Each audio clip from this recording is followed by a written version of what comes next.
So I started out as a theater major with a scholarship, and I wasn't the greatest theater major. I was never gonna get to Broadway. That was just not gonna happen. So I thought, keep doing theater, but go to the TV department, and then I'm gonna be a TV news anchor.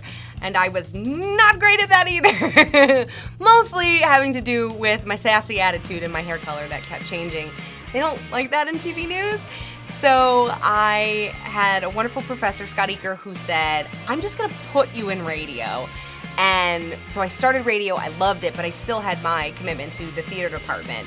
And so one of the things that UIndy did for me, which I still to this day am in awe of, is that Scott Eaker sat down with Jim Ream from the theater department, and they together worked out a plan for me so that I could graduate in 4 years, I could keep my scholarship, fulfill my requirements to the theater department, and still be program director of the radio station. And it was a lot of work, but they went so far out of their way to get me exactly where I needed to be so that I could start my career that I just feel like I owe them everything.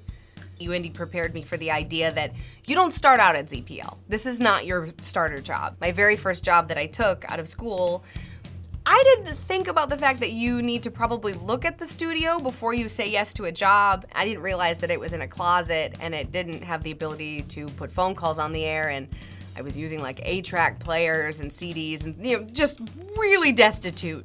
And I remember calling Scott Eaker and saying I don't know if I can do this, what? They don't have the things. And he was like, I get it, I understand, but this is the story you'll be telling later when you're on a huge morning show.